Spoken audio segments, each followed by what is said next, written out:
are the light. We're light warriors. We shine light on all the darkness. I've lit this fire constantly in some of the darkest and wettest conditions. My brother fed us for the first 16 months of the nonsense. 7 days a week he fed us at Dromoland Castle.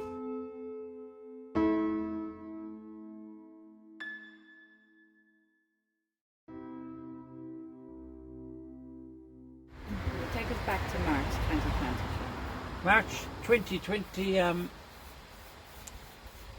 was getting into the start of another season at Dromoland Castle, where we gave our life to hospitality, and we'd built up a beautiful business over 13 years there, and working 7 days of the week. As anyone that ever works for themselves, you have to work the 7th day to get by. You kind of work 6 for the government and you work the 7th for yourself. And we were working very hard. We'd built a lovely business, and in 2019 we had actually managed to employ 10 people between full-time, part-time and college. And I know there was something wrong when this started kicking off. A lot of things didn't make sense. And all of a sudden my college staff were getting a PUP payment. That was the government subsidy for anyone that doesn't. This was this government assistance that they gave us. It was €350 in a week. And they were giving me the same thing to feed 40 animals. They put us through 3 lockdowns where they denied me the right to earn a living. And then they replaced that with nothing.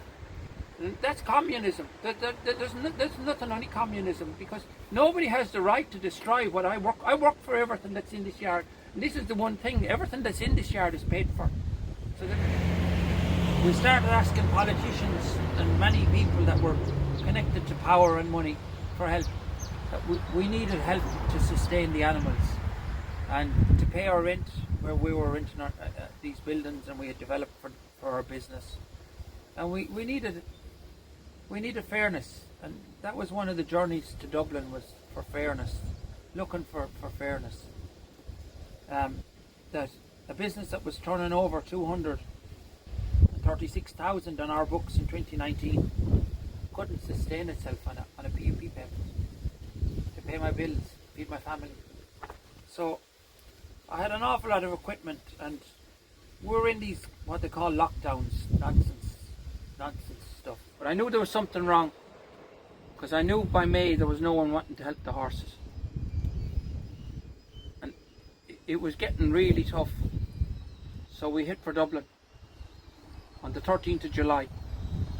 I said I would go to Dublin and rattle it and ask these politicians why they couldn't do something to help these horses, that we couldn't sustain trying to live and survive on this nonsense payment, that we had a business that was 100% sustainable. We brought those 3 things to Dublin. Fairness, my life matters, and an insurance reformation.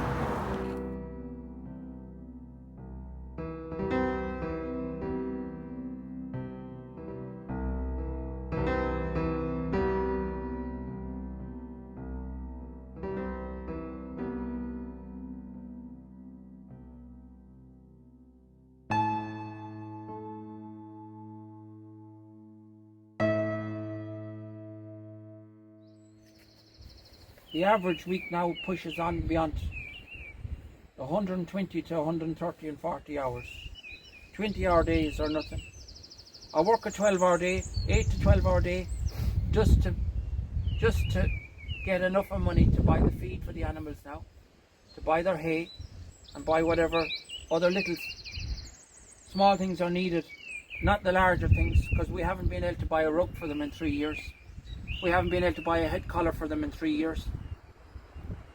I don't mind sleeping homeless, because I do it in solidarity to homeless people, so I can feel their pain. You can't talk about something except you feel their pain.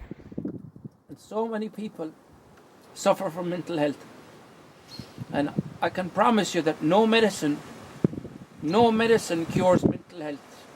It is a journey with you and God. And it's the toughest journey that anyone will ever travel. We twisted and turned for a long time with the word hope, and many people came up. I was always saying we've got to find what the word hope means, what these letters HOPE, what they mean. And the greatest one we eventually came up with, great friends of mine gave it to me. They came up with it, that we're helping other people evolve, because we're in the greatest awakening of humanity that has ever taken place. I write things that sometimes don't make any sense to me, and I started writing that I was going to build this healing centre, not knowing how I would even go about it. Our job is to preserve, protect and promote all our traditional ways of life, from our past to the present and for the future of all our children. That is what the centre is about. And we're going to build a beautiful courtyard for the horses and for the carriages, and build a little working farm. And we're going to build a rambling house to preserve our music, and build some cottages where we can, and a blacksmith's forge where we can start making things that belong to our ways of life. They've stolen everything from us. They've destroyed all our communities. They've destroyed our villages.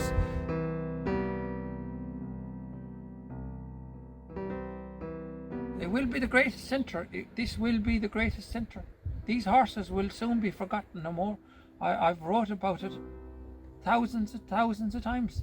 They will soon be forgotten no more. The world will want to help them.